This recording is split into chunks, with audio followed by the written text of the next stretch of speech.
హల్లెలూయా. మరి 33వ పాఠం ఏంటో ఒక్కసారి మనము జ్ఞాపకం చేసుకుంటే 34వ పాఠంలోనికి వరుస పెట్టుకొని వెళ్ళవచ్చు. 33వ పాఠంలో మరి దేవుడు ఏం చెప్పున్నాడు అంటే, ఒక క్రమమైన ఉపవాసం గురించి దేవుడు తెలియచేయటం జరిగింది. అంటే ప్రతిసారి ఉపవాసాలు చేస్తూ ఉన్నాము, మనం ఇదివరకు చేసాం, ఇప్పుడు చేస్తూ ఉన్నాం. అదేమిటది ఒక క్రమమైన ఉపవాసమా కాదా అన్నది ఈ దేవుని వాక్యంతో పోల్చి చూసుకుంటే మరి మనకు తెలుస్తుంది. కాబట్టి ఎన్నో ఉపవాసాలు చేసి అయ్యో ప్రతిఫలం లేదు అని చాలామంది అనుకుంటూ ఉంటామంట. అయ్యో దేవుని దర్శనం కనపడలేదే, దేవుడు కనపడలేడే, దేవుడు నాతో మాట్లాడితే బాగున్ను, నేను ఉపవాసం చేశాను, అన్నం మానేశాను, ప్రాణాన్ని ఆయాసం పెట్టుకున్నాను, ఉమ్ము కూడా మింగకుండా ఉపవాసం ఉన్నాను, అయినా కూడా దేవుడు నాకు ప్రత్యక్షం అవ్వలేదు అని అనుకుంటూ ఉంటామంట. నిజానికి దేవునితో ఉపవాసం అంటే దేవుని దగ్గర కూర్చుని ఆయన మాట వినటం, ఆయనతో మాట్లాడటం. ఆయన మాట వినడం అంటే ఏంటంటే ఆయన వాక్యాన్ని చదవటం, ఆయనతో మాట్లాడడం ఏంటంటే ప్రార్థించటం. ఈ రెండు చేస్తే ఆయనతో ఉపవాసం అంటే దగ్గరుండి నివాసం చేస్తున్నట్టుగా లెక్క. అప్పుడు ఖచ్చితంగా దేవుడు ప్రత్యక్షం అవుతాడు. అందరూ చేస్తున్నారని చేస్తా ఉన్నావా, లేదా ఒక ఆచారంలాగా చేస్తా ఉన్నావా ఉపవాసం, అది నీకు శారీరక బలహీనతకే తప్ప ఆత్మీయ అభివృద్ధికి ఏమాత్రం ఉపయోగకరం కాదు అని దేవుని వాక్యం చెప్తుంది. మరి ఎట్లా చేయాలి? దేవుని వాక్యం చెప్పింది.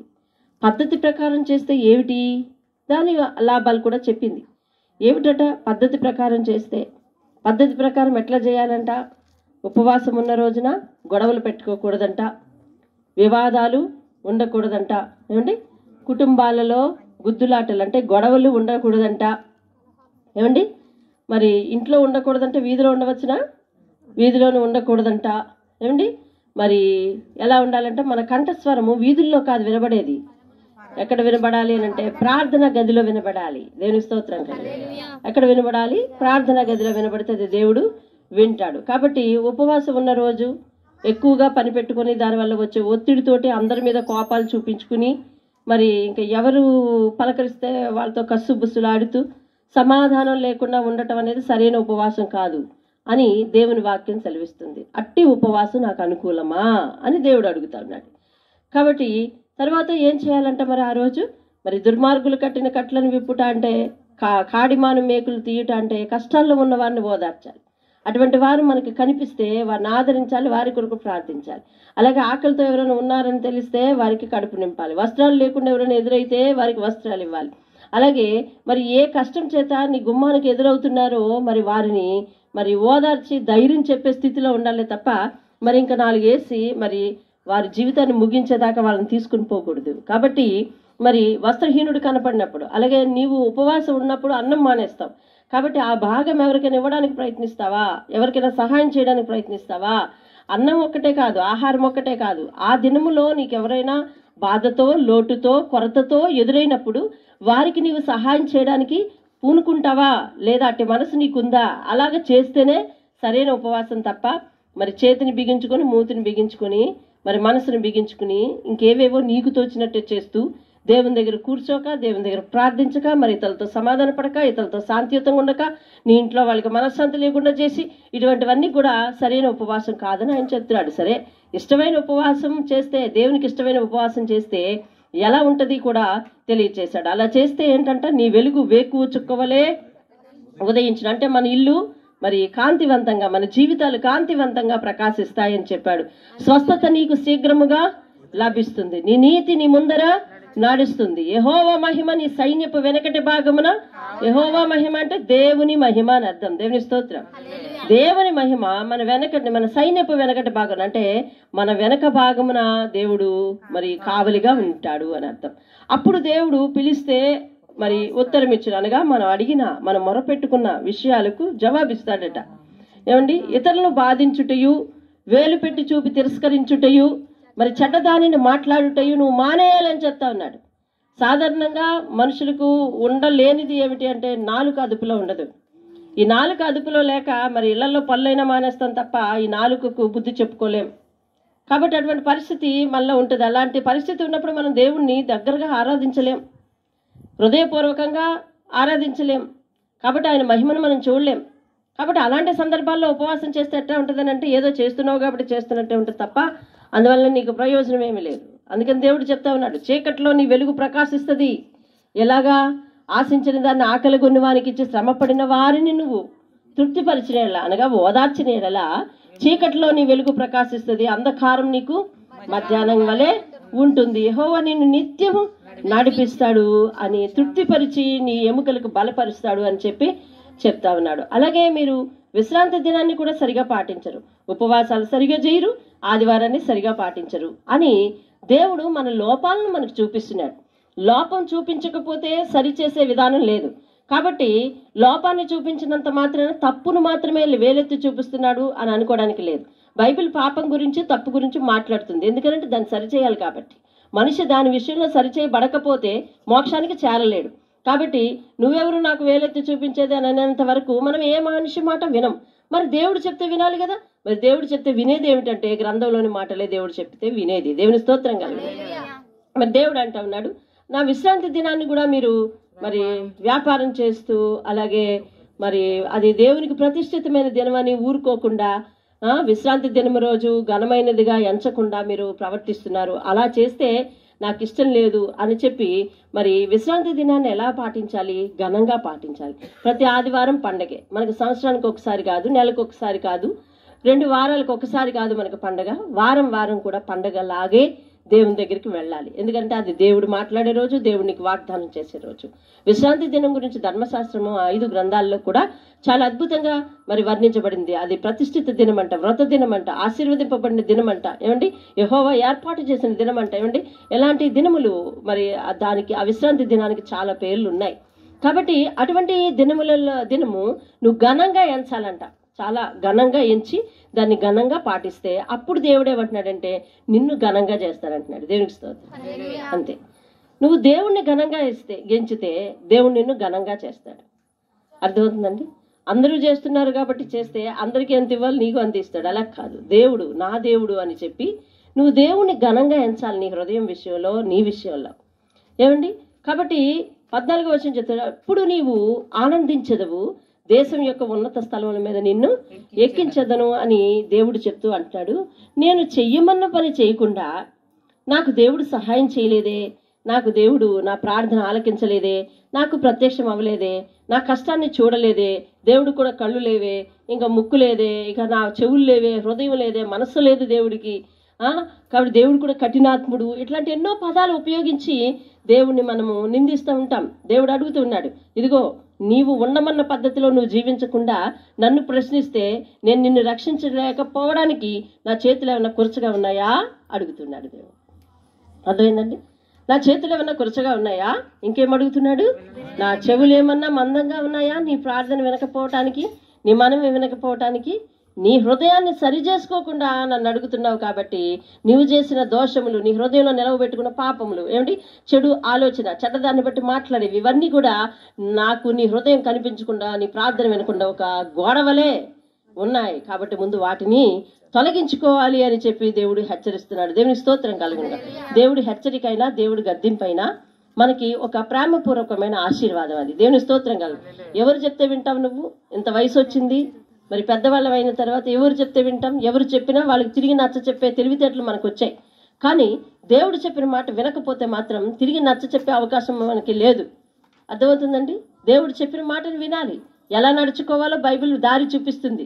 కాబట్టి ఆ కోవలోనే, ఆ తీరులోనే నువ్వు భక్తి చేసుకుంటూ వెళ్తే దేవుడు నీకు తాను ఏర్పాటు చేసిన ఆ రాజ్యాన్ని నీకు ఇస్తానంటున్నాడు. ఈ భూమి మీద ఉంటుండగా కూడా నీ ప్రతి మనవి ఆలకించి, నీ ప్రతి కొరతను తీసివేసి, నీ ప్రతి అసంతృప్తిని సంతృప్తిగా మార్చి, ప్రతి దుఃఖమును సంతోషానికి మార్చి, ప్రతి కన్నీటిని తుడిచివేసి, నీ ఇంటిలో ఆనంద బాష్పాలిచ్చి, నీ బిడ్డలను నీ కళ్ళ ఎదుట దీవించి, వారి భవిష్యత్తును నువ్వు చూసేలాగా నీకు ఆయుష్ని ఇస్తానని దేవుడు దీవిస్తున్నాడు. దేవుని స్తోత్రం కలుగుతాడు. కాబట్టి అటువంటి దేవుని యొక్క నడవడిక మరి నువ్వు నేను నేర్చుకోవాలి. చేతిలో బైబిల్ పెట్టుకొని దేవుని నడవడిక నాకు తెలియదు, దేవుని నడక చొప్పున నేను నడవను, నాకు అలా కుదరదు అని అంటూ ఉంటే గనక మరి నీవు నేను శాపగ్రస్తులు అవుతామని బైబిల్ హెచ్చరిస్తుంది కూడా. దేవుని స్తోత్రం కలిగి ఉంటారు. కాబట్టి మీరు ఇట్లా చేస్తున్నారు. తర్వాత ఎదుటి వారి విషయాలను పట్టించుకుంటారని చెప్తా ఉన్నాడండి. ఏమండి ఎలాగట? నీతిని బట్టి ఎవరు సాక్ష్యం చెప్పట్లేదట. అందరూ వ్యర్థమైన దానిని నమ్ముకుని మోసపు మాటలు పలుకుతున్నారు. చెడుగును గర్భము ధరించి పాపమును కంటా ఉన్నారు. కాబట్టి మనవి కాని విషయాలలో వేలు పెడతా ఉన్నారు. చూడండి, మరి ఇతరుల విషయాలు, పక్కింటి విషయాలు, ఆ ఇంటి విషయాలు, ఆ వీధుల విషయాలు, ఈ వీధుల విషయాలు, ఇవన్నీ కూడా మనకు ఒక పెద్ద ఒక వ్యాసం లాగా ఏమండి ప్రతిష్టాత్మకంగా తీసుకుని అది నీకు తెలుసా, నీకు తెలుసా, నీకు తెలుసా అంట మరి ఊరంతా టామ్ వేసే వరకు కూడా మనకు కడుపు నొప్పి ఆగదు. కాబట్టి అటువంటి పరిస్థితులు ఉంటే కనుక ఎదుటివారి జీవితాల్లో వేలు పెట్టావంటే మరి నీకు ఒక కుటుంబం ఉంది, నీకు ఒక జీవితం ఉంది. కాబట్టి అది మంచిది కాదు. ఎవరి జీవితంలోనూ నువ్వు ఇది తప్పు అది ఒప్పు అని వేలెత్తి చూపించకూడదు. న్యాయ నిర్ణేత ఎవరున్నారు? దేవుడు ఉన్నాడు అని దేవుడు సెలవిస్తున్నాడు. దేవుని స్తోత్రం కలిగి ఉంటాడు. కాబట్టి అటువంటి వారు చివరికి ఎట్లా పశ్చాత్తాపడతారంటే తెలుసండి, 13వ వచనంలో తిరుగుబాటు చేయుట, యెహోవాను విసర్జించుట, దేవుణ్ణి వెంబడించుట, వెనుకదీయట వలన, బాధాకరమైన మాటలు మాట్లాడటం వలన, విధికి వ్యతిరేక్తమైన మాటలు వర్చించుట వలన మా హృదయము మరి యోచించుకుని అసత్య మాటలు పలుకుట వలన ఇవే మా వల్ల జరిగినవి కనుక మేము చాలా నష్టపోయాం అని. ఎలాగ నష్టపోయారంట పై వచనాల్లో చెప్తాడు. 9-10 వచనాల్లో ఎలాగా మధ్యాహ్నం వేళ కూడా ఏ సహాయం దొరక్క అంధకారంలో జీవించినట్టుగా అయిపోయిందంట వారి జీవితం. దేవుని స్తోత్రం కలుగు. కాబట్టి తప్పనిసరిగా బైబిల్ హెచ్చరించేది ఏమిటి నిన్ను అంటే, బైబిల్ మీద ఆధారపడి నిన్ను హెచ్చరించేది ఏమిటి అని అంటే, నీ క్రియలు మంచివై ఉండకపోతే, నీవే కాదు మానవుడైనా మనందరం కూడా, చెప్పేవారే కాదు, చెప్పేవారు మానవులు కాదా?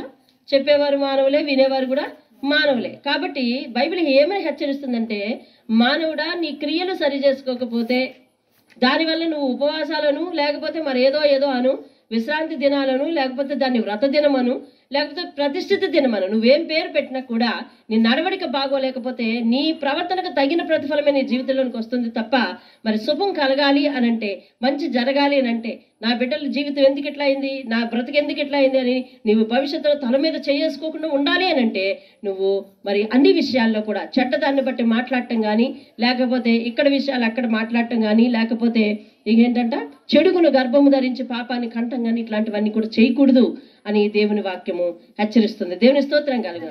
అలా ఇవన్నీ చేయక మనం తిరిగితే దేవుడు చివరిలో గొప్ప వాగ్దానాన్ని ఇస్తున్నాడు. ఎట్లాగట? మీ మీదను నా ఆత్మను ఉంచేదను. 21వ వచనం, 59వ అధ్యాయం 21వ వచనం. మీ మీద నా ఆత్మను ఉంచుతాను, నేను నీ నోటను నా మాటలు ఉంచుతాను, నీ నోట నుండి, నీ పిల్లల నోట నుండి, నీ పిల్లల నోట నుండి. పిల్లలు మనకేమవుతారు? మనవలు అవుతారు. చూసివా? అంటే మనకు అప్పుడు ఏమొస్తుంది? ముసలితనం వస్తుంది. 43వ అధ్యాయంలో ఆయన చేసిన వాగ్దానం ఏంటి? ముదిమి వచ్చే వరకు నిన్ను ఎత్తుకునేవాడు నేనే. దేవుని స్తోత్రం కలుగును. అధ్యాయాలు మారిపోయాయి, పేజీలు మారిపోయాయి, కానీ దేవుడు మనసు మారిపోదు. ఆయన ఎప్పుడు మాట్లాడినా ఒకలాగే ఒకే ప్రమాణంతో మాట్లాడతాడు. కాబట్టి ముదిమి వచ్చే వరకు నిన్ను ఎత్తుకునేవాడు నేనే, నీ పిల్లల్ని చూచెదవు అని దేవుడు సెలవిస్తున్నాడు. కాబట్టి ఇక్కడ కూడా వాగ్దానం ఎట్లా ఉన్నదండి?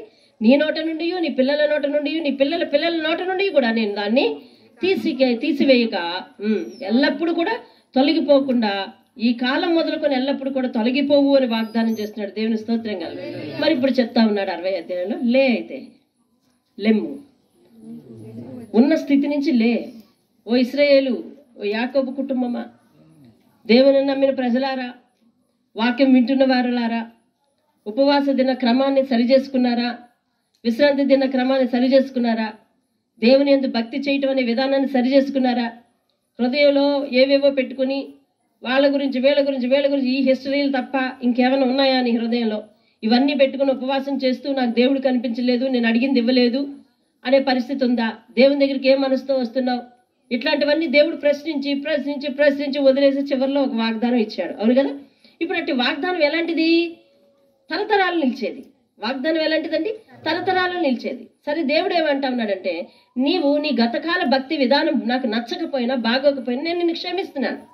కాబట్టి ఇప్పటికైనా ఏం చేయాలి? నువ్వు లే, మంచి వాగ్దానం ఇస్తున్నాను. దేవుని స్తోత్రం. ఏం చేయాలంటే ఇప్పుడు లే అన్నాడు. లే అంటున్నాడు. లెమ్ము, తేజరిల్లుము అంటా ఉన్నాడు. ఎక్కడి నుంచి లేవాలి? ఏ స్థితిలో లేవాలి? ఏ పరిస్థితి గురించి అడుగుతున్నాడు? లే అంటే లేచి ఆరాధన చేయమా, లేకపోతే లే అంటే ఏంటి?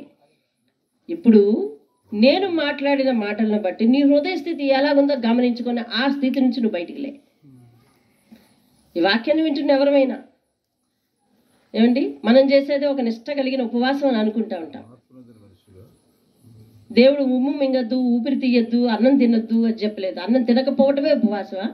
కాదు. బైబిల్ చక్కగా వర్ణించింది. ఏమిటది? దేవుని సన్నిధిలో కూర్చొని ఆయన వాక్యాన్ని వింటూ లేదా ఆయన వాక్యాన్ని చదువుతూ ఆయనకు ప్రార్థన చేస్తూ ఆ సందర్భంలో మరి కొంత సమయం తీసుకొని మరి నీకు ఎవరైనా పేదవారు ఎదురైతే వారి కడుపు నింపుట, వారి బాధలు తొలగించుట, అటు వారి కొరకు ప్రార్థన చేయుట, అనేక మంది జీవితాలను బలపరచుట, అనేక మంది కొరకు నీ సమస్యగా భావించి ప్రార్థన చేయుట, ఇట్లాంటివన్నీ కూడా నాకు ఇష్టమైన ఉపవాసం అంటా ఉన్నారు. ఆ రోజట మన పనివారితో కఠినమైన పనులు చేయించకూడదట. ఆ రోజే మనం ఉపవాసంలో మనకెక్కడ నీరసం వచ్చేస్తుందో అని చెప్పి మన పని వాళ్ళకు వంట చాకిరి ఇచ్చేసామనుకో, వాళ్ళు చేసిన చాకిరి అట. వాళ్ళు చేసిన చాకిరి అని ఎప్పుడు వస్తుంది? వారి పనికి మించిన పని చేస్తున్నారు కాబట్టి దాన్ని ఏమంటారు? వెట్టి చాకిరి అంటారు. కాబట్టి అట్టి చాకిరి దేవుని సన్నిధిలో మొర పెడుతుందట. అది తిరిగి వచ్చి నీకే కీడుగా తగులుతుంది. అర్థమవుతుందండి? మళ్ళీ ఇంకేం చేయకూడదు, ఇతరులతో గొడవలాడకూడదు, ఇతరులతో వాదనలాడకూడదు. పదే పదే అది ఎందుకు గుర్తు చేస్తున్నాడు? కాబట్టి అట్టి స్థితి ఏమైనా ఉందా నీ ఉపవాసంలో? నువ్వు చేస్తున్న భక్తి అదే అనుకుంటున్నావా? లేవాలి ఆ స్థితి నుంచి. లెగిస్తేనే నీకు వెలుగు కలుగుతుందని చెప్తున్నాడు. దేవుని స్తోత్రం. హల్లెలూయా. దేవుడు ఉన్న స్థితి నుంచి మనల్ని తట్టి లేపేవాడు. సరి చేసుకో అని తడతాడు. ఏమని తడతాడండి? సరి చేసుకో అంటాడు. దేవుని స్తోత్రంగా. సరిచేయి దేవుడు. ఈ దేవుడు, ఈ దేవునికి ఉన్న పేర్లలో మరొక పేరు పెట్టుకోవచ్చు నువ్వు, సరిచేయు దేవుడు అంతే. సరి అయితేనే ఆయన దృష్టిలో మంచివాడు అనిపించుకుంటావు. నేను సరి అవను, నేను దేవుని దగ్గరికి వచ్చినప్పుడు ఎట్లా ఉన్నానో వెళ్ళేటప్పుడు కూడా అట్లానే ఉంటాను అని అంటే పో, మరి ఇక నిన్నెవరు రక్షించలేరు. దేవుని మాటను ధిక్కరిస్తే రక్షించలే వారు ఎవరు లేరు. దేవుని మాట మనందరికీ పై మాట. ఈ లోకంలో మానవులందరికీ పైన ఉన్నవాడు దేవుడు. ఆయన మాటే పై మాటగా ఉండాలి. అంటే ఆయన మాటే చెల్లాలి మన జీవితంలో. అందుకే ఆయన ఏమంటున్నాడంటే సామెతల గ్రంథం 3వ అధ్యాయంలో 4, 5 వచనాలలో నీ ప్రవర్తన అంతటి యందు ఆయన అధికారానికి ఒప్పుకో అంటాడు. ఎవరి అధికారానికి ఒప్పుకోవాలట? అంతే. మా ఫ్యామిలీ అంతా మా నాన్నగారి మాట చెప్పునా, లేదా మా మేనమామ గారి మాట చెప్పునా, లేదా మా తాతయ్య గారి మాట చెప్పునా, ఓకే రైట్, మంచిదే. ఇంట్లో మనందరికి ఒక పెద్ద దిక్కు ఉండడం మంచిదే. వారి మాట వినొద్దని చెప్పట్లేదు. అయితే అందరూ కలిపి ఎవరి మాట వినాలి? దేవుని మాట వినాలి. దేవుడు మన ప్రవర్తన సరిచేస్తున్నాడు. వారు ఈ లోకంలో బాధ్యతలు చూస్తారు. దేవుడు మనసును ప్రవర్తనను సరిచేస్తాడు. కాబట్టి ఆయన ఇచ్చే బహుమానం చాలా పెద్దది. ఎందుకనగా మన నడతను బట్టి మన భక్తి, భక్తిని బట్టి ముక్తి, ముక్తి ఏమిటి? పరలోకం. నువ్వు ఏ భక్తి చేసినా, ఏ విధానంలో చేసినా, లేకపోతే ఏ రోజు ఉపవాసం ఉన్నా, ఏ రోజు ప్రార్థనకు వచ్చినా, ఏ వాక్యాలు చదివినా, ఎంత దూరం ప్రయాణం చేసి వచ్చినా, నీ అల్టిమేట్ గోల్ చివరికి ఏమనుకోవాలంటే నా ప్రవర్తన ఈరోజు దేవుడు ఒకవేళ తన రాకల్లో వస్తే నన్ను తీసుకెళ్ళడానికి సిద్ధంగా ఉందా లేదా అనుకోవాలి. ఈరోజు తెలుసా నేను ఉమ్ము మింగకుండా ఉపవాసం ఉన్నాను అంటే దానివల్ల ఏంటి ప్రయోజనం అడుగుతా ఉన్నాడు దేవుడు. నీ మనసు మారింది ఏంటి ప్రయోజనం? నీ స్థితి మారింది ఏంటి ప్రయోజనం? ఆచారం చొప్పున చేస్తున్నావేమో, లే ఆ స్థితి నుంచి లేగు. మనస్సు మార్చుకో ముందు, అప్పుడు నీకు వెలుగు ఉదయిస్తుంది నీ మీద అంటూ ఉన్నాడు. దేవుని స్తోత్రం. హల్లెలూయా. స్థితిని మార్చుకోకుండా మన గతి మారాలి అంటే మారదు. దేవుని దగ్గరికి సాధారణంగా గతి మారాలని వస్తూ ఉంటాం, మన పరిస్థితి మారాలని వస్తూ ఉంటాం. దేవుడు అంటా ఉన్నాడు నీ పరిస్థితిని మారాలి అని అంటే నీ హృదయ పరిస్థితి ఎట్లా ఉందో ముందు చెప్పమంటున్నాడు. ఏమండి, డాక్టర్ దగ్గరికి వైద్యానికి వెళ్తా ఉన్నాం. సాధారణంగా నేను వెళ్ళింది కాళ్ళ నొప్పి కానీ, నువ్వు వచ్చింది కడుపులో నొప్పి కానీ, నువ్వు వచ్చింది తలనొప్పి కానీ ముగ్గురికి కూడా స్టెతస్కోప్ గుండె మీద పెట్టి చూస్తూ ఉన్నాడు. కారణం ఏమిటి అని అంటే శరీరంలో ఎక్కడ ఏ విధమైన బలహీనత వచ్చినా గుండె యొక్క పనితీరు మారుతుంది అని అర్థం. అలా కాకుండా గుండె యొక్క పనితీరు మారితే శరీరంలో ఏదో ఒక అవయవానికి ఏదో ఒక లోపం వస్తుందని కూడా అర్థం చేసుకోవాలి మనం. దేవుని స్తోత్రం కదా. కాబట్టి నీ హృదయంలో ఉన్న తలంపులు అవి నీ మీద చూపించే ప్రభావం, వాటి వల్ల నీ జీవితం చెడిపోతే నీ కుటుంబం మీదకి శ్రమలు రాక తప్పదు. ఈ శ్రమ ఎందుకు వచ్చింది? నేనేం అన్యాయం చేశాను? నేనేం పాపం చేశాను? నా బిడ్డల మీదకి ఎందుకు ఈ శిక్ష వచ్చింది అని అనుకుంటా ఉంటా. సాధారణంగా మనందరికీ పిల్లలు ఉన్నారు. మన పిల్లల్ని మన ఒళ్ళో పెట్టుకునేటప్పుడు వారి భవిష్యత్తులో చాలా ఆనందంగా ఉండాలని, అంతస్తుల్లో ఉండాలని, ఆశీర్వదింపబడాలని, అందరూ చక్కగా ఆ ఉద్యోగం ఈ ఉద్యోగం చేయాలి, నానా నువ్వు ఉద్యోగం చేస్తావా, పాప నువ్వు ఉద్యోగం చేస్తావా అని ముచ్చటిస్తూ ముద్దిస్తూ ఉంటాం వాళ్ళని. కానీ వారు ఎదిగి పెద్దవాళ్ళు అయిన తర్వాత ఎందుకు పనికిరానట్టుగాను, లేదా బ్రతుకు భారం అయిపోయినట్టుగాను, లేదా ఒక ఇంటి వాళ్ళని చేసినప్పుడు ఆ ఇల్లు కూలిపోయినట్టుగాను, వారి జీవితం కూలిపోయినట్టుగాను తిరిగి వస్తే తల మీద చేసుకొని ఎందుకు నా బిడ్డలకి ఇటు స్థితి వచ్చింది అని ఆనాడు ఆలోచించుకుంటారు. కానీ దేవుడు అంటూ ఉన్నాడు, ప్రతి దినము కూడా ఆలోచించుకుని ప్రయాణం చేయి. ఇదివరకు తెలియక అట్లా చేసినవేమో, తెలియక అట్లా భక్తి చేసినవేమో, ఇదిగో ఈరోజు బైబిల్ వాక్యం నీ కళ్ళ ముందుంది కాబట్టి దాన్ని చూస్తూ నడుస్తూ దేవుణ్ణి అనుసరించు అంటూ ఉన్నాడు. దేవుని స్తోత్రంగా. తోవ తెలియకున్నావేమో, ఇదిగో తోవ, ఇదే త్రోవ, దీనిలో నడువుడి అని దేవుడు చెప్తా ఉన్నాడు. దేవుని స్తోత్రం. ఈ త్రోవలో నువ్వు నడవాలి. నీ హృదయాన్ని మార్చుకుని నడిస్తేనే ముందుగతి బాగుంటుంది, లేకపోతే ముందుగతి బాగవుతుంది. అర్థమవుతుందండి? హృదయాన్ని మార్చుకుని మరి నడవాలి. హృదయ మార్పు లేనిది కుటుంబం మార్పు, భవిష్యత్తు మార్పు, మనసు మార్పు అనేది జరగదు. కాబట్టి అందుకే డాక్టర్ స్టెథోస్కోప్ పెట్టి గుండెని చూస్తా ఉన్నాడు ముందు. కాబట్టి అది బాగుంటే, దాని పనితీరు బాగుంటే అప్పుడు మిగతా దానికి మందేస్తాడు. కాబట్టి దేవుడు కూడా అదే అంటున్నాడు, నీ హృదయం బాగుంటే నీ స్థితి బాగుంటుంది, నీ హృదయం బాగుంటే నీ భవిష్యత్తు బాగుంటుంది. భవిష్యత్తులో మన జీవితం ఎలా ఉండబోతుందో మనం ఇప్పుడు నిర్ణయించుకోవచ్చు అని బైబిల్ చెప్తుంది. అది ఎలా నిర్ణయించుకోవచ్చు అని అంటే, ఈ రోజు నీ మాటలే, ఈ రోజు నీ పనులే, ఈ రోజు నీ చేష్టలే, ఈ రోజు నీ భక్తే, ఈ రోజు నీ హృదయ శుద్ధే రానున్న రోజుల్లో నీ భవిష్యత్తు, నీ మార్గం ఎట్లా ఉంటుంది అది నిర్ణయించుకోవచ్చు అని దేవుడు చదివిస్తున్నాడు. దేవుని స్తోత్రంగా. కాబట్టి నువ్వు లేవాలి, నువ్వు ఉన్న స్థితి నుంచి నువ్వు లేవాలి. ఏమండి, వారానికి ఒకసారి ఖచ్చితంగా మనము మందిరానికి పోతా ఉంటాం. వీలుంటే దేవుడు ఇచ్చిన కృపను బట్టి వారంలో 2 సార్లు వెళ్ళొచ్చు, 3 సార్లు వెళ్ళొచ్చు, లేదు కనీసం ఒక్కసారి వారానికి, అంతే. అట్లాంటిది ఆ ఒక్కరోజు రావడానికి కూడా ఏదైనా ఇబ్బంది పడుతున్నావా, దేవుడు భారం అనుకుంటున్నావా? ప్రతి దినము జీవితంలో ఉండవలసిన దేవుడు. దేవుని స్తోత్రంగా. ఎందుకంటే ఆయన పనితీరు, ఆయన ప్రవర్తన మనకు నేర్పుతూ ఉంటాడు. ఈ రోజు మొత్తంలో నీ ప్రవర్తన ద్వారా కానీ, నీ మాట ద్వారా కానీ, నీ చేతల ద్వారా కానీ ఏ విధమైన దౌష్యాన్ని నువ్వు ఇంటికి తీసుకుని రాకూడదు అని ఉద్దేశం అది. కాబట్టి అందుకనే సామెతల గ్రంథం ఏమని చెప్తుందంటే, నీ ప్రవర్తన అంతటి యందు ఆయన అధికారానికి ఒప్పుకో, అంటే ఆయన మాట చొప్పున నువ్వు నడుచుకో అని చెప్పి. ఉందా నీ ప్రవర్తనకు ఒక మాట ఆధారం ఉందా? నీ భక్తికి ఒక వాక్యపు ఆధారం ఉందా? వాక్యం చేతిలో పెట్టుకొని వాక్యం నాకు తెలియదు, నేను ఎట్లా పడితే అట్లా చేస్తున్నాను అని అంటే అది కాదు. ఒకవేళ గతంలో అట్లా చేస్తున్నావేమో, లేదు ఇప్పుడు ఇగో ఇది మాదిరి, ఇట్లాగూ లేవమని, నేను లేవమని, ఉన్న స్థితి నుంచి మారమని దేవుడు చెప్తా ఉన్నాడు. దేవుని స్తోత్రం. హల్లెలూయా. పరిస్థితి మారాలి, భవిష్యత్తు బాగుండాలి అని ఎదురు చూసే మనము ఆ భవిష్యత్తు కోసం ఈరోజు దేవుని దగ్గర, దేవుని పాదాల దగ్గర వంగి ఆయన మాటను వినాలి. లోబడటం, వినయం చూపించడం చాలా ఆశీర్వాదకరం. వినయం చూపించాలి, లోబడాలి అని అంటే నీకు చెప్పేవాడు ఒకడు ఉండాలి. అదే ఆ మాటే ఇక్కడ వాక్యం నీకు వినపడుతుంది. విన్న ప్రతి మాటకు నువ్వేం చేయాలి అంటే లోబడాలి. దేవుని స్తోత్రం. హల్లెలూయా. దేవుని మాటలు పదే పదే వినిపించవు.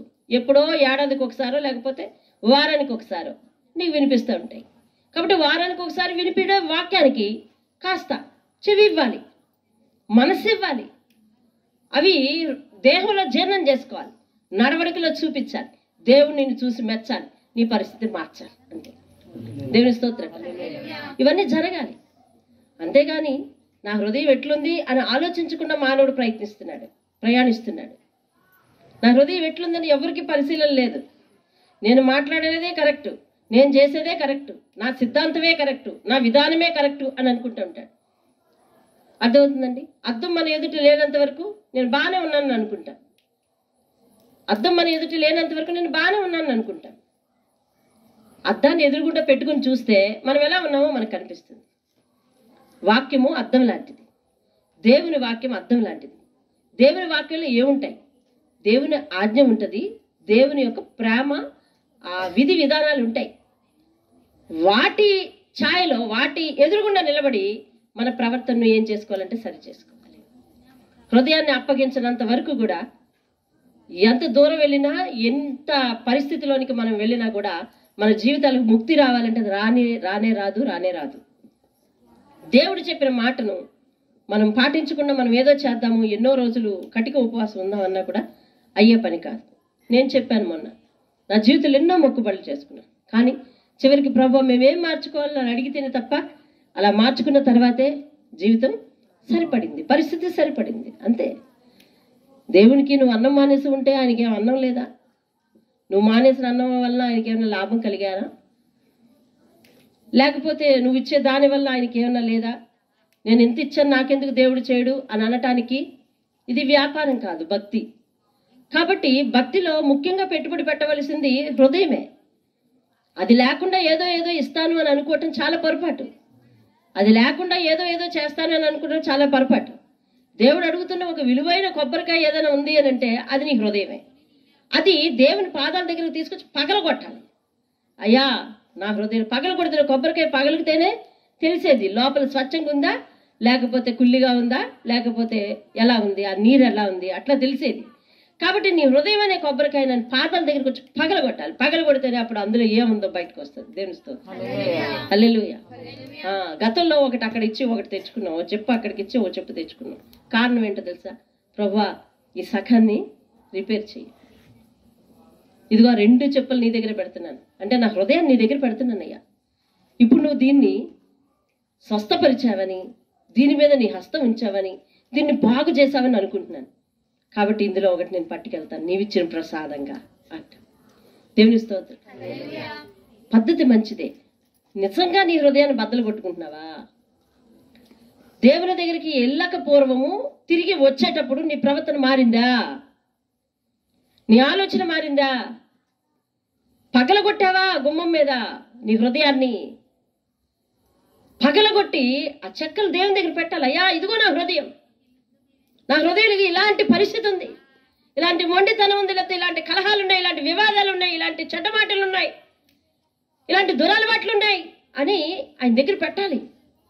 పెడితే అప్పుడు దాని మీద ఆయన మహిమను దాని మీద పెడతాడు. అప్పుడు నువ్వు తెచ్చుకుంటే బాగుంటుంది. అప్పుడు నీ హృదయాన్ని నువ్వు తెచ్చుకోవాలి. ఎలాంటి హృదయం అది? మారిన హృదయంగా తెచ్చుకోవాలి. దేవుని స్తోత్రం కలగాలి. పగిలిన హృదయంగా తెచ్చుకోవాలి. దేవుని స్తోత్రం కలగాలి. హల్లెలూయా. కాబట్టి అంటున్నాడు, ఆ స్థితి నుంచి లే. ఏ స్థితిలో ఉన్నావో ఆ స్థితి నుంచి లే. లెగిస్తేనే నీకు మరి దేవుడిచ్చే వెలుగు వస్తుంది అని చెప్తా ఉన్నాడు. దేవునికి స్తోత్రం. చూడండి అక్కడ, హల్లెలూయా. నీకు వెలుగు వచ్చి ఉన్నది, లెమ్ము తేజరి. యెహోవా మహిమ నీ మీద ఉదయించును. దేవుని స్తోత్రం కలుగును. హల్లెలూయా. నువ్వు ఉన్న ఫలంగా ఉన్న చోటున మన స్థితి మార్చుకొని దేవునికి ఎదురు లెగిస్తే అప్పుడు దేవుని మహిమ మన మీద ఉదయిస్తుందట. దేవునికి స్తోత్రం. దేవుని మహిమ, దేవుడు వెలుగై ఉన్నాడు. దేవునికి స్తోత్రం. వెలుతురులో ఏదైనా కనిపించనిది ఉంటుందా? వెలుతురులో ఏదైనా దాక్కునేది ఉంటుందా? వెలుతురులో ప్రతిదీ తేట తెల్లం. ఎలాగో ఆయన వెలుగులోనికి వస్తే మన అసలు రూపం తేట తెల్లం. దేవుని స్తోత్రం. అప్పుడు మనము ఆ వెలుగులో ప్రతి స్థితిని సరి చేసుకొని, ఏమండి ఆ వెలుగులో ఏం సరి చేసుకోవాలండి? ప్రతి స్థితిని సరి చేసుకొని, ప్రతి ప్రవర్తనను సరి చేసుకొని ఆయన్ని వెంబడిస్తూ ఉంటే ఆయనకి ఇష్టకరంగా మారి ఆయన యొక్క వెలుగు ఎప్పుడు కూడా మన మీద ప్రకాశింప చేస్తూ ఉంటాడు. దేవునికి స్తోత్రం. హల్లెలూయా. ఆయన వెలుగు మన జీవితంలోనికి వస్తుందంట. అది వరకు లేని సంతోషం, అది వరకు లేని ఆనందం, అది వరకు లేని రక్షణ, ఇవన్నీ వస్తాయి. కారణం ఏమిటి అని అంటే నీవు ఉన్న స్థితిలో నుంచి అలాగే ఉండక లేచావు కాబట్టి. నీవు ఉన్న స్థితిలో నుంచి అలాగే ఉండక లేచావు. కొత్త నిబంధన గ్రంథంలో ఒక పుట్టుగుడ్డివాడు ఉంటాడు. అతడు త్రోవ పక్కన వాడిని కుటుంబానికి భారం అని చెప్పి వదిలేశారు. ఆ చివర వాడు రోజు రోజు ఏం చేస్తూ ఉన్నాడంటే ఆ తోవ వెళ్ళే వాళ్ళందరినీ కూడా మరి భిక్షం ఎత్తుకుని ఆ వచ్చే డబ్బులతో మరి ఏదో ఒక కాలక్షేపం చేస్తున్నాడు. మిగిలిన డబ్బులు వాళ్ళ ఇంట్లో వాళ్ళు వచ్చి పట్టుకెళ్తారు, ఏమో చేస్తారు, అదంతా మనకు అనవసరం. అయితే అలా చాలా కాలం నుంచి అదే తోవలో ఉంటాడు. అతనికి మరి నిత్యం అతను మోసుకొని వెళ్ళి తీసుకొని వచ్చి ఎవరు చేయరు. అంటే అతను ఉన్న చోటనే ఉంటాడు. అట్లా అలాంటి స్థితిలో ఆ త్రోవను యేసయ్య వెళ్తున్నాడని తెలిసింది ఆయనకి. ఎట్లా తెలిసింది? అతడు గుడ్డువాడే తప్ప చెవిటివాడు కాదు. ఆ త్రోవను చాలా మంది ఇటు అటు వెళ్తూ ఉంటుండగా వెళ్తూ ఉన్న మాటలు ఇతనికి చెవిలో పడ్డాయి. వాళ్ళు మాట్లాడుకుంటున్న మాటలు చెవిలో పడ్డాయి. ఇదిగో ఈరోజు చూడండి, మన గ్రామానికి ఎవరైనా ఎమ్మెల్యే గారు వస్తున్నారంటే ముందుగా తెలిసిపోద్ది కదా, అందరూ ఆ నోట ఈ నోట ఈ నోట ఆ నోట మాట్లాడేసుకుంటారు కదా. అలాగా అది వరకు ఫోన్లు లేవు, అందరూ చక్కగా తోవును మాట్లాడుకుంటూ వెళ్ళేదే వాళ్ళు విని ఆయన విన్నాడు. విని ఆయన ఎంతో మందిని బాగు చేస్తున్నాడంట. రేపు ఈ సమయానికి ఈ తోవంట వస్తుంటాడంట. కాబట్టి మన ఇళ్లలో వాళ్ళందరినీ కూడా తీసుకొచ్చి బాగు చేయించుకుందాం, అలా చేద్దాం ఇలా చేద్దాం అలా చేద్దాం అని మాట్లాడుకుంటూ వెళ్తున్నారు. ఆ సందర్భంలో ఇతను విన్నాడు ఆ మాట. ఆహా, ఈ తోవను వెళ్తాడాయన, ఈ తోవను వెళ్తాడాయన. కాబట్టి ఆయనని ఇప్పుడే పట్టుకోవాలి, ఆయన బ్రతిమాలుకోవాలి అని అనుకున్నాడు. ఆ సమయం రానే వచ్చింది. అప్పుడు ఆయన గట్టిగా పెద్దగా కేక వేసి, అతను ఎన్నో రోజుల నుంచి స్నానం లేకుండా ఉన్నాడు. అతన్ని ఆయన దగ్గరికి తీసుకెళ్లి బాగు చేయు అని అడిగేది ఎవరు లేదు. కాబట్టి ఎవరు పట్టించుకోకుండా వదిలేసిన జీవితం అది. కాబట్టి ఆయనే ఒక పెద్ద కేక వేసి, యేసయ్యా నన్ను ముట్టు, నా దగ్గర నుంచి నన్ను స్వస్థపరచకుండా నన్ను దాటిపోయి వెళ్ళిపోకు అని కేక వేస్తాడు. కేక వేసినప్పుడు ఆయన ఆ కేకకు ఆగిపోతాడు. ఆగిపోయి ఆయన దగ్గరికి వచ్చి స్వస్థపరిచి, లే ఇప్పుడు అంటాడు. ఏం చెప్పాడు? లే ఇప్పుడు. లేచిపోయాడు అంతే. అక్కడి నుంచి దేవుడు స్వస్థపరిచాడు. మళ్ళీ వెళ్ళి అక్కడే కూర్చుంటాడా? చెప్పాలి. మళ్ళీ వెళ్ళి అక్కడే కూర్చుంటాడా?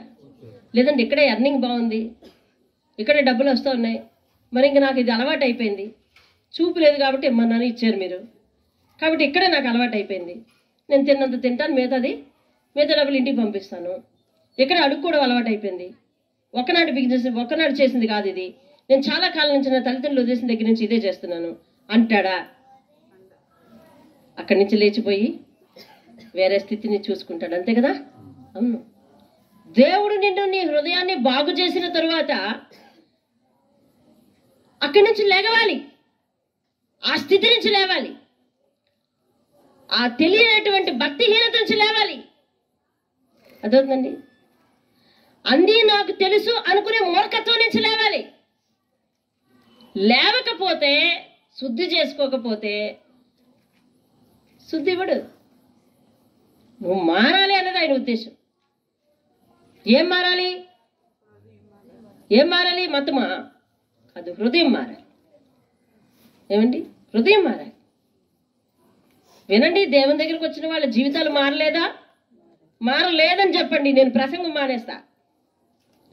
దేవుని దగ్గరికి వచ్చిన వాళ్ళు బ్రతుకులు బాగాలేదా అంటే ఏం మార్చాడు? ముందు హృదయం మారితేనే బ్రతుకు మారుతుంది. అంతే. ఇల్లంతా మారింది, బ్రతుకంతా మారింది, కానీ అదే పాత అలవాటు ఉండిపోయిందని ఒకరిని చూపించండి. లేదు. కారణం, ముందు హృదయం మారింది, తర్వాత బ్రతుకు మారింది. అంతే. దేవుడు మార్చేవి ఇవి: హృదయం, బ్రతుకు, ఇల్లు, సంసారం, జీవన విధానం. ఆటోమేటిక్గా అవన్నీ మారిపోతుంటాయి. అన్నిటికీ మూలమైన హృదయాన్ని బిగబెట్టుకొని, లేదు నాకు ఈ అలవాటు ఇష్టం, లేదు నాకు ఈ విధానం ఇష్టం, లేదు నాకు ఈ స్థితి ఇష్టం, కాబట్టి ఈ స్థితిని నేను వదిలేసి వచ్చాను అనుకో, ఏమో నాకు ఏమవుతుందో నేనేమవుతాను, ఎప్పటి నుంచో ఇదే స్థితిలో ఉన్నాను, ఇదే అలవాటుతో ఉండిపోయాను నేను, కాబట్టి ఈ స్థితిని అలవాటుని వదిలిపెట్టేసి వస్తే నాకేమవుతుందో అనే భయంతో నువ్వు ఉన్నంత కాలం నీ పరిస్థితి అంతే, మార్పు లేదు. లేచాడు అక్కడి నుంచి, లే నేను స్వస్థపరుస్తాను, లే. లేచి దేవుని స్తుతిస్తున్నాడు. దేవుని స్తోత్రం. మార్పు రావాలంటే ఉన్న స్థితి నుంచి లేవాలి, స్వస్థత రావాలంటే ఉన్న స్థితి నుంచి లేవాలి, బ్రతుకు మారాలంటే ఉన్న స్థితి నుంచి లేవాలి. మనం ఎంతో కాలంగా అన్నీ తెలుసు అనుకుంటూ అదే స్థితిలో ఉండిపోతాం. అందుకనే కొరింథీయులకు రాసిన పత్రికలో దేవుడు అంటాడు, తాను నిల్చున్నానని తలంచుకుని ప్రతివాడు కూడా, కొరింథీయులకా హెబ్రీయులకో అండి, కొరింథీయులకు, తాను నిల్చున్నానని తలంచుకుని ప్రతివాడు కూడా పడిపోకుండా జాగ్రత్తగా చూసుకోవాలి, పడిపోకుండా జాగ్రత్తగా చూసుకోవాలి. నీ భక్తిలో 10:12 ఏది? మొదటి కొరింథీ 10:12. తాను నిల్చున్నానని తలంచుకుని ప్రతివాడు కూడా పడిపోకుండా జాగ్రత్త చూసుకోవాలి. ఇదే నేను చక్కగా నిల్చున్నాను, ఇంకా నేను ఈ స్థితి నుంచి పడిపోను అని అనుకుంటా ఉంటా. నేను చేసినట్టుగా భక్తి ఎవరు చేయలేరు తెలుసా? నేను చేసినట్టుగా ప్రార్థన ఎవరు చేయలేరు తెలుసా? ఇది ఆత్మీయ అహంకారం. ఇటువంటిది కూడా ఉండకూడదు. అర్థమవుతుందండి? నేను మార్చుకున్నంత వేగంగా ఎవరు జీవితాన్ని మార్చుకోలేరు తెలుసా? ఇట్లాంటివి మాట్లాడకూడదు. నువ్వు ఎంత వేగం మారితే అంత మంచిది. ఏది మారాలి? మనసే మారాలి. దేవుని స్తోత్రం కదా. అది దేవుడు స్పష్టంగా చెప్తున్నాడు, నీ మనసులో ఏమేమి ఉంటున్నాయో చెప్తున్నాడు. ఏమండి, మిడినాగుల గుడ్లు అన్నట్ట పొదగటం అంట. ఆ తర్వాత పిల్లలైతే ఎవరి నుంచి కాటేస్తాయి? మనల్ని కాటేస్తాయి. ఎవరి నుంచి కాటేస్తాయి? మనల్ని కాటేస్తాయి. కాబట్టి ఏదేదో అసభ్యకరమైన కార్యాలు వెంబడి, ఏదో విషయాలు వెంబడి, వాళ్ళ కాపురంలో ఒక చెయ్య, వీళ్ళ కాపురంలో ఒక చెయ్య వేసి ఇక్కడ అలా చేసుకుంటూ పోతా ఉన్నాం అనుకోండి, మన కారి గుడ్లను మనం పొదుగుతూ ఉన్నాం అనుకోండి, తిరిగే పిల్లలు అయితే మళ్ళీ మన మీదకి నెత్తి మీదకి వస్తుంది. మన ఇంటి మీదకి మన ప్రతి క్రియ యొక్క ఫలితం వస్తుంది. అందుకే అక్కడ లేచిపో అంటూ ఉన్నాడు దేవుడు. ఆ స్థితి వద్దు, అది నాకు ఇష్టం లేనిది, నేను దీవించాలంటే అదే ఆటంకంగా ఉంది. నువ్వు లెగిస్తే దేవుని మహిమ నీ మీద ఉదయిస్తుంది అంటా ఉన్నాడు. దేవునికి స్తోత్రంగా. హల్లెలూయా. చెప్తాడు ఇంకా. మనం ఒకటొకటి చదువుకొని వెళ్ళొచ్చు, కానీ సమయం చాలా అవుతున్నది కనుక 5వ వచనం చూడండి. నీవు చూచి ప్రకాశిస్తావు, నీ గుండె కొట్టుకొనుచు ఉప్పొంగుచు. చాలు. 3వ వచనం చూడండి. జనములు నీ వెలుగునకు. దేవుని స్తోత్రం. నువ్వు బ్రతికి బాగుపడితేనట దేవుని మాట విని ఉన్న స్థితిలోంచి లేచి బ్రతికి బాగుపడితేట మిగిలిన వారందరూ కూడా నీ వెలుతురు దగ్గరికి వస్తారట. దేవుని స్తోత్రం. మిగిలిన వారందరూ కూడా నీ ఆశీర్వాదం దగ్గరికి వస్తారట. ఏమండి, రాజులు నీ ఉదయకాంతికి వచ్చేద్దరు. దేవుని స్తోత్రం కలండి. ఆ గ్రామంలో ఒక విధవరాలు, కొంచెమే పిండి ఉంది, ఏమండి, కొంచెం నూనె ఉంది. కాబట్టి ఆ ఊరికి కరువు వచ్చింది. ఎవరి దగ్గరికి వెళ్ళినా ఇంకివ్వనన్నారు. ఊరంతా కరువే. ఎవరిస్తారు? సహాయం చేస్తారు. ఎవరి బాధ వాళ్ళు చూసుకుంటారు. కరోనా వచ్చింది. ఎవరికి ఏమవుతుందో పట్టించుకున్నామా? ఎవరి బాధ వాళ్ళే పడ్డామా? ఎవరి బాధ వాళ్ళే పడ్డాం. ఏమండి, అటువంటి పరిస్థితి వచ్చేసింది ఆ గ్రామంలో. కాబట్టి ఇక నాకెవ్వరు సహాయం చేయరు. నేను విధవరాలని. ఒకవేళ సహాయం చేసినా నా దగ్గర నుంచి తిరిగి వస్తుందని వాళ్ళకి ఆస్కారం లేదు. ఎప్పుడైతే నీ దగ్గర నుంచి తిరిగి వస్తుందని ఆస్కారం లేదో వాళ్ళు నీకు సహాయం ఎలాగూ చేయరు. కాబట్టి ఆవిడ ఒక కంక్లూషన్కి వచ్చింది, ఒక ముగింపుకి వచ్చింది. ఎట్లా అంటే, నా దగ్గర కొంచెమే పిండి ఉంది, నాకు ఒక్కడే కుమారుడు ఉన్నాడు, కాబట్టి ఇది ఒక అట్టు అవుతుంది, ఒక అప్పం అవుతుంది, కాబట్టి ఇది వేసుకుని తినేసి చచ్చిపోతాం అని చెప్పి పుల్లలు ఏరుకు రావడానికని పొలంకి వెళ్ళింది.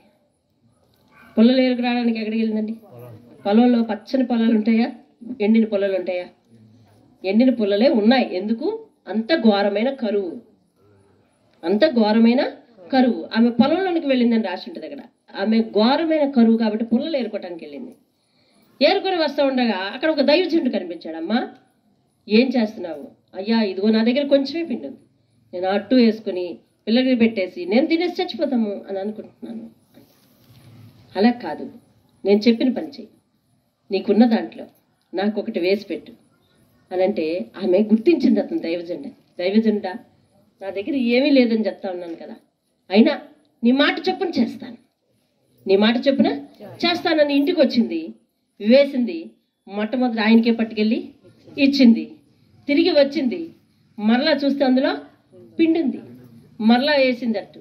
ఆమె నిర్ణయించుకుంది ఏమనంటే, చనిపోవడం మాత్రం ఖాయం, సరే అట్టు ఉంది కాబట్టి ఆ పిల్లడికి వేసి పెట్టి చచ్చిపోదాం అని అనుకుంది.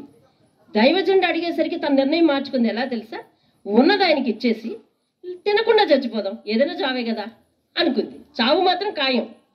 కాబట్టి ఆమె వచ్చి అది వేసి మళ్ళీ ఇచ్చి వచ్చిన తర్వాత మళ్ళీ అందులో పిండి ఉంది. ఆ తొట్టులో ఉన్న పిండి తక్కువ కాలేదు.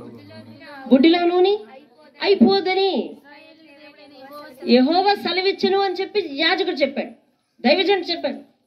దైవజనుడు చెప్పిన మాట దేవుని మాట విని దేవుని మాటను అంగీకరించింది. ఆమె ఉన్న నిర్ణయంలోంచి లేచింది. సరే నాయనా అంది. సరే అని ఒప్పుకుందంటే అర్థం ఏంటి? ఆమె నిర్ణయం నుంచి ఆమె లేచింది అని అర్థం. అవును కదా? అది ఇప్పుడు దేవుడు లెమ్మంటున్నది ఎక్కడి నుంచి తెలుసా? నీ నిర్ణయాలు, నీ అభిప్రాయాలు, నీ పరిస్థితులు. ఇదిగో నువ్వు ఇందాక ఆచారంగా చేస్తున్న ఉపవాసం ఉందే, ఆచారంగా చేస్తున్న ఆదివారం రావడం ఉందే చర్చికి, అది కాదు. ఆ నిర్ణయం నుండి బయటికి రా, ఆ ఆచారం నుండి బయటికి రా. నిజంగా దేవుడు ఘనమైన వాడని ఎంచి రావాలట. అంతేగా అందరూ పోతున్నారు కాబట్టి నేను పోతాను, ఈ రోజు కర్మగాలి ఇల్లు వెళ్ళరా బాబు ఖచ్చితంగా అని అనుకోవడం కాదు, భారమని కాదు, అట్లా రావాలి. ఆయన ఆమెమనుకుందంటే ఆ ఉన్న స్థితి నుంచి ఆమె నిర్ణయం మార్చుకుని లేచింది. ఇంటికి వచ్చిన తర్వాత ఖచ్చితంగా దేవుడు యెహోవా సెలవిచ్చిన మాట నెరవేరక మానదు కనుక అదేమైందంటే మళ్ళా అట్టేసి పిల్లడికి పెడితే మళ్ళీ తిరిగి చూస్తే మళ్ళీ ఉంది. అనేక దినములు ఎవరెవరు రాసి ఉంటుంది అక్కడ చదవాలి. అనేక దినములు వారును ఆమెయు తన ఇంటి వారు అందరూ అని రాసి ఉంటుంది. ఇందాక ఎవరు సహాయం చేయట్లేదని కదా చచ్చిపోదాం అనుకుంది. ఇప్పుడు ఎక్కడి నుంచి వచ్చారు అందరూ? ఏ మూల నుంచి వచ్చారు అందరూ? నీ దగ్గర ఆశీర్వాదం ఉంటే, డబ్బులు ఉంటే, కాంతి ఉంటే అందరూ వస్తారు.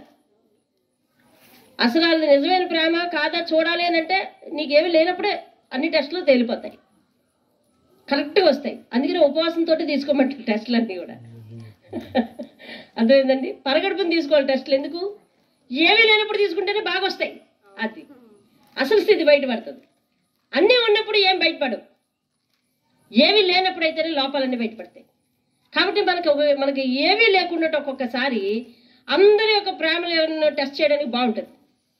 ఆ తర్వాత దేవుడు ఖచ్చితంగా మనల్ని బయటికి లేపుతాడు. అందరూ వచ్చారంట. అతనును అంటే యాజకుడు అండి. ఆమెయు ఆమె ఇంటి వారు అనేక దినములు అంట. చూసారా?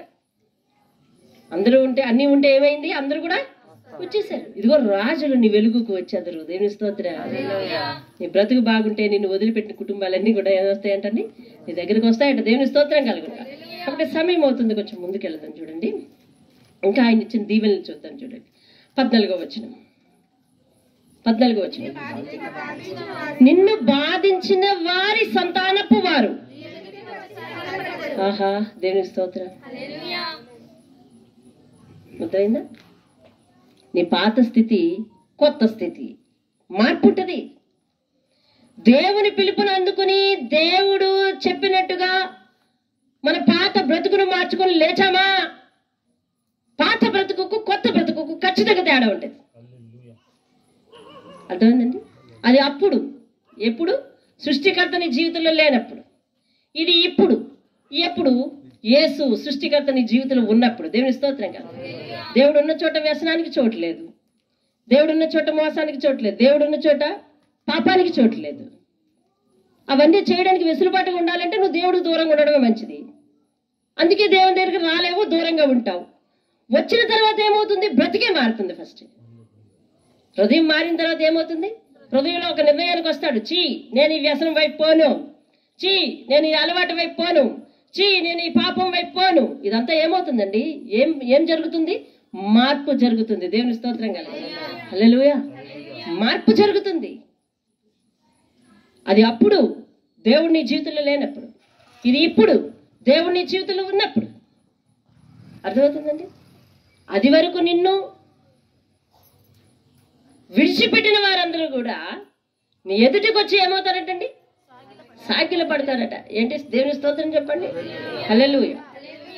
సాగిల పడతారు. ఇంకా నిన్ను తృణీకరించిన వారందరూ వచ్చి నీ పాదముల మీద పాడేదారు. యెహోవా పట్టణమని, ఇశ్రాయేలు పరిశుద్ధ పట్టణమని నీకు పేరు పెట్టెదరు. దేవుని స్తోత్రం కలుగును గాక.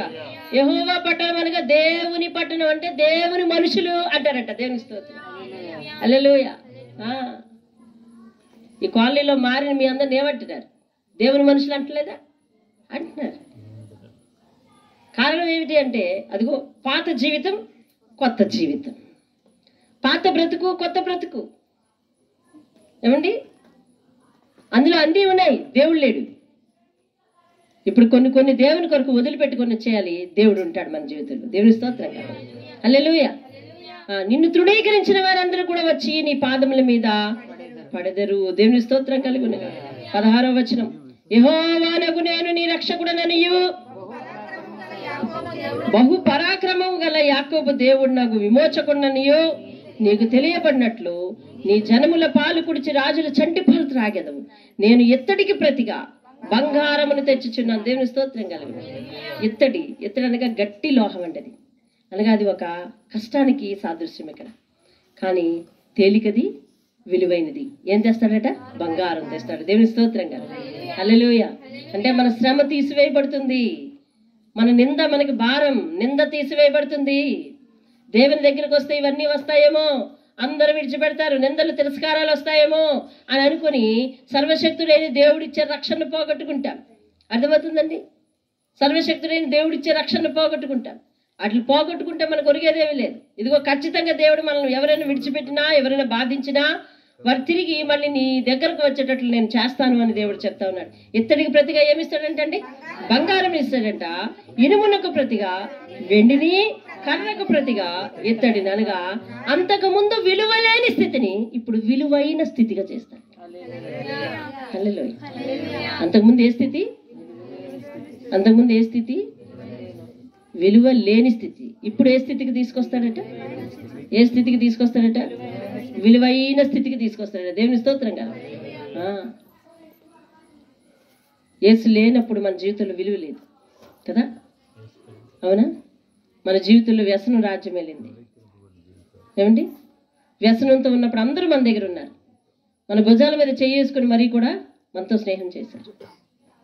అది మానేస్తామన్నప్పుడే విరోధులు లేస్తారు కదా. బాగుపడతామన్నప్పుడే విరోధులు లేస్తారు. ఒక మంచి మార్గంలో నిలుస్తామన్నప్పుడే విరోధులు లేస్తారు. కానీ కడకు మన ముఖముల మీద దేవుని కాంతి ప్రకాశింపబడిన తరువాత వారందరూ కూడా మనలను అంగీకరిస్తారు. దేవుని స్తోత్రం. హల్లెలూయా.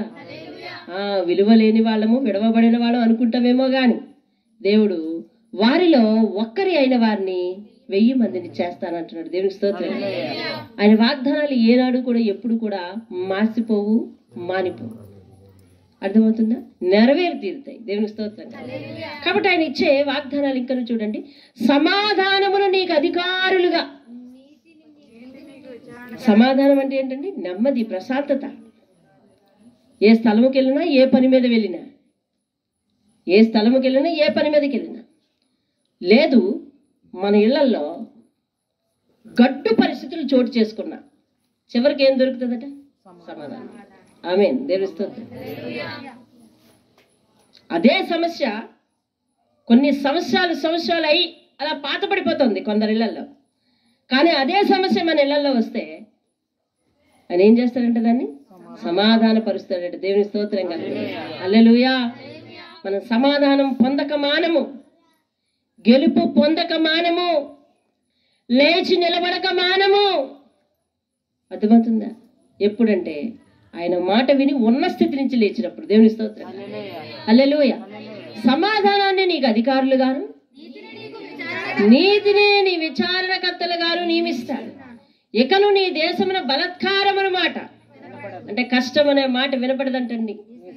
నీ సరిహద్దులలో పాడు అనే మాట గాని, నాశనం అనే మాట గాని వినపడదు. ఎందుకంటే రక్షణయే నీకు ప్రాకారముగా, ప్రఖ్యాతియే నీ గుమ్మములుగా నీవు చెప్పుకుందు. ఎందుకంటే ఆ గుమ్మములు, ఆ ప్రాకారములు ఎవరు వేసినవనంటే రక్షకుడు వేసినవి. దేవుని స్తోత్రం.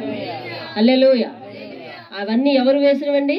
రక్షకుడు వేసినవి. దేవుని స్తోత్రం కలుగునుగా. ఆయనే నీకు కంచెగా, ఆయనే నీ ఇంటి మీద చెంగుగా, వస్త్రపు చెంగుగా, ఆయన హస్తమే నీ కుడి చేయిని పట్టుకొని భయపడకమని చెబుతూ నీ జీవిత దినములన్నీ నడిపిస్తానని వాగ్దానం చేస్తున్నాడు. చేసి కింద అంటాడు, ఇదే దేవుడనగు యెహోవానైన నా వాక్కు అంటాడు. దేవుని స్తోత్రం. ఎవరి చేత కబురు పెట్టలేదు, ఎవరి చేత రాయించలేదండి. అది వేరే వాళ్ళ మాట, నాది కాదని. దేవుడు మాట తప్పిపోవడానికి దేవుడు నరుడు కాడు అని చెప్తా ఉన్నాడు. అబద్ధమాడుటకు దేవుడు నరుడు కాడు. నరుని లక్షణం అది, మాట తప్పుట, లేకపోతే అబద్ధమాడుట. ఏమండి? ఇచ్చిన మాట నుంచి తొలగిపోవుట, నా వల్ల కాదని చేతులు ఎత్తుట. కానీ దేవుడు అంటున్నాడు, ప్రతి వాగ్దానం చివరిలో ఇట్లా అంటాడు, యెహోవానగు నేను ఈ మాట సెలవిస్తున్నాను. దేవుని స్తోత్రం. ఇదే యెహోవా వాక్కు అంటాడు. నేనే స్వయంగా వాగ్దానం చేస్తున్నాను అంటున్నాడు. సరే, ఈ పొద్దు ఈ ఇంటి వారికే గాని, ఇక్కడ కూడి ఉన్న వారికే గాని, ఇదిగో ఈ శబ్దం వింటున్న నీ చెవులకు దేవుడు చెప్తున్నది ఏమిటి అని అంటే, ఉన్న స్థితి నుంచి రక్షణ కావాలంటే ఉన్న స్థితి నుంచి లేవాల్సిందే, అంతే. దేవుని స్తోత్రం. హల్లెలూయా. నీ ఇంట్లో మార్పు రావాలంటే ఈ స్థితి నుంచి లేవాల్సిందే. ఆయన పిలుపుని అందుకొని ఉన్న స్థితి నుంచి లేస్తే దేవుడు అద్భుతమైన వెలుగుతో మన హృదయాలను, మన ఇంటిని, మన బ్రతుకులను నింపుతాడు అంటున్నాడు. దేవుని స్తోత్రం కదా. హల్లెలూయా. పితరులు వంశపారంపర్యంగా మనకు సంక్రమిస్తున్న ఆస్తులు ఉండవచ్చు అందరి ఇళ్లలో, కానీ వాళ్ళకు మనశ్శాంతి లేదు. వాళ్ళ ఇళ్లలో వ్యసనాలు రాజ్యం వెళ్తూ ఉంటాయి, వాళ్ళ ఇళ్లలో కలహాలు రాజ్యం వెళ్తూ ఉంటాయి. ఏమండి, భరించాల్సిన భర్త బాధ్యతల నుంచి తప్పుకుంటాడు. కుటుంబ భారం అంతా భార్య భరించవలసి వస్తుంటుంది.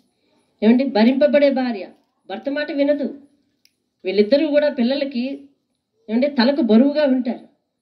వాళ్ళ వల్ల పిల్లల పరువు పోవటం, కొన్ని ఇళ్లలో పిల్లల ప్రవర్తన వల్ల తల్లిదండ్రులు పరువు పోవటం, ఇటువంటి అస్తవ్యస్తమైన ప్రతి పరిస్థితిని బట్టి దేవుడు అంటా ఉన్నాడు, నీ ఉన్న స్థితి నుంచి రక్షకుడు మాట విని కానీ లేవగలిగితే, నీ భక్తి విధానాన్ని మార్చుకోగలిగితే, నీ పరిస్థితిని మార్చుకోగలిగితే, నీ హృదయ స్థితిని మార్చుకోగలిగితే, నీ మీద నా మహిమ ఉదయింపజేస్తే నీ జీవితంలో వెలుగుని నింపుతానంటా ఉన్నాడు.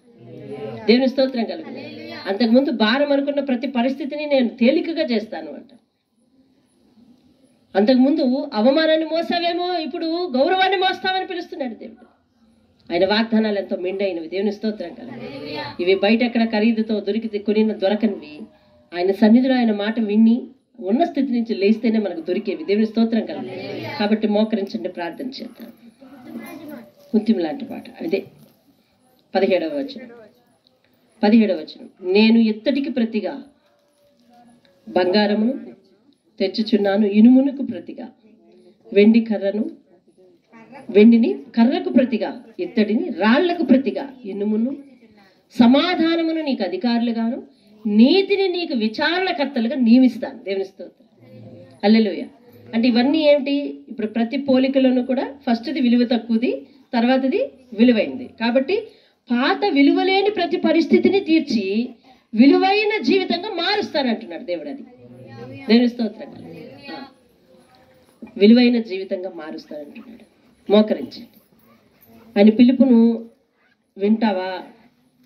ఆయన మాటను అంగీకరిస్తావా? అది చెవిని పడకుండా చెవిని మూసుకున్నంత కాలము కుటుంబంలో రక్షణ ఉండదే. దేవుని దగ్గరికి వస్తూనే ఉన్నావు, చదువుతూనే ఉన్నావు, ప్రవర్తన మార్చుకోకుండా నీ చెవిని మూసుకుంటా ఉన్నావు అనుకో, దానివల్ల నీకు ప్రయోజనం లేదే. నన్నెందుకు చూడవు, నా పరిస్థితులు ఎందుకు మారవు, నన్నెందుకు రక్షించవు అని అడిగితే నా హస్తం కురచ కాదు. నీ ఉన్న స్థితి నుంచి నువ్వు లేవాలి, నీ హృదయ పరిస్థితిని మార్చుకోవాలి అంటా ఉన్నాడు.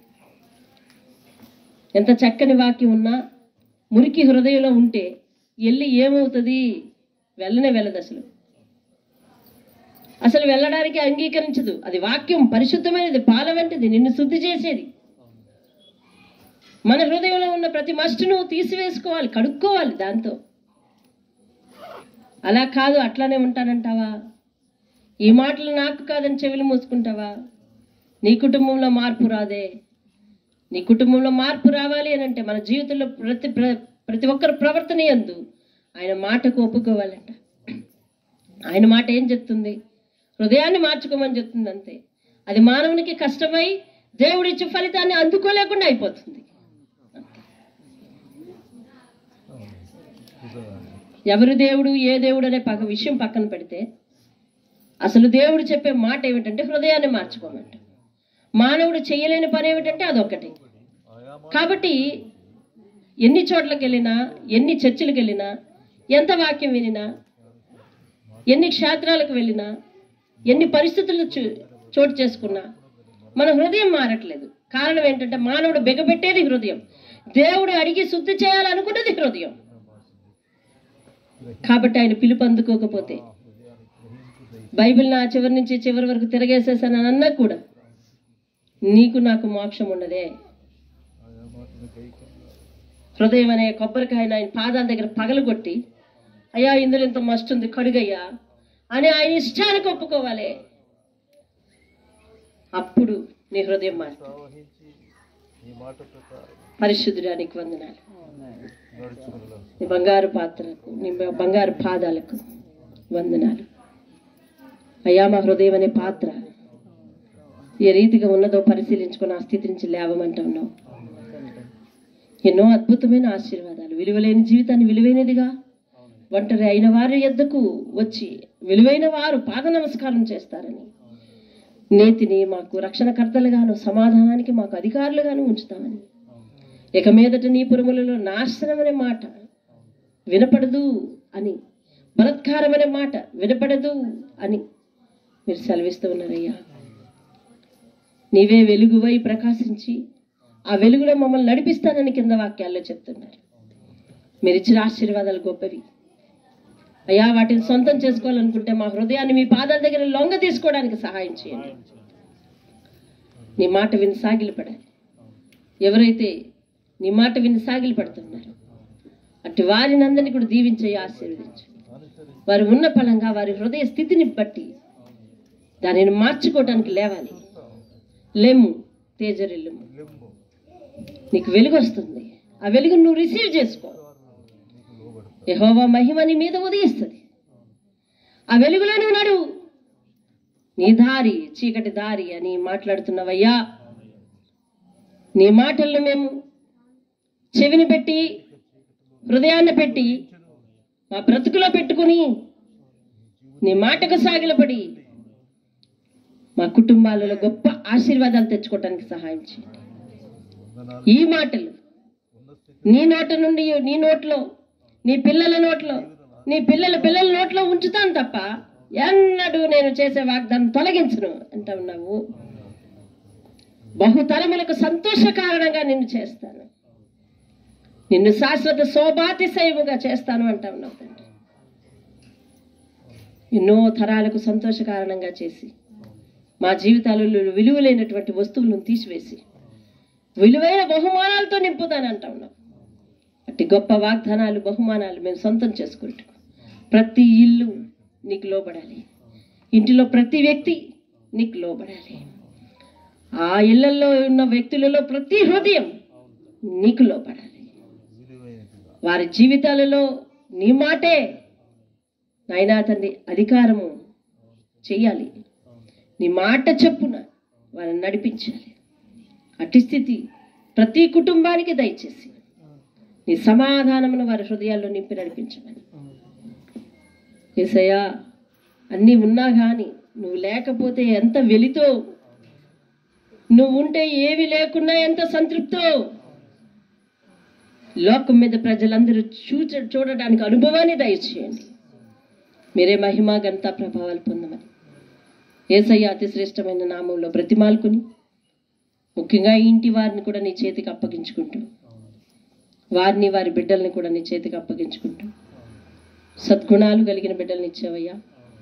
కుటుంబ భారాన్ని ఆయన మోయగల అయినా తండ్రి మనస్సు వారికి ఇచ్చావయ్యా. తల్లి కొరకు ఆలోచించే మనస్సు వారికి ఇచ్చావు. కుటుంబము అని అనిపించుకోవాలనే ఆలోచనను వారికి ఇచ్చావు. వారి కాళ్ళ మీద వారు నిలబడాలనే ఆలోచనను ఇచ్చావు. బిడ్డలకు మంచి బుద్ధులుండుట తల్లిదండ్రులకు ఎంత కిరీటం అయ్యా. అట్టి కిరీటం లాంటి బిడ్డలు ఇచ్చినందుకు వందనాలు. అయితే వారందరూ కూడా నీ సన్నిధిలో ఉండగలందులకు మీరు కార్యం చేయమని, వారి హృదయాల్లో ఇప్పుడే మీరు కార్యం చేయ మొదలు పెట్టమని, అట్టి మార్పు, అట్టి స్థితి, అట్టి అభివృద్ధి, అట్టి ఆనందం మేము మా కళ్ళతో చూసి అనుభవించటానికి యోగ్యతను, ధన్యతను మా అందరికీ ఇవ్వమని యేసు పరిశుద్ధ నామంలో అడిగి వేడుకుంటున్నాను తండ్రి. ఆమేన్, ఆమేన్. యేసు రక్తమే జయం, శిలువ రక్తమే జయం. ప్రభు యేసు నామమే సంపూర్ణ విజయం కలుగును గాక.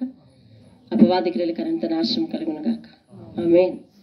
తండ్రి అయిన దేవుని ప్రేమ, కుమారుడైన యేసుక్రీస్తు వారి యొక్క కృప, పరిశుద్ధాత్మ యొక్క అన్యోన్య సహవాసం మనందరికీ తోడై సదా తోడై నడిపించును గాక. ఆమేన్, ఆమేన్. అందరికీ దేవుని పెట్టి వందనాలండి. మరి సమస్యలు ప్రార్థన చేయటానికి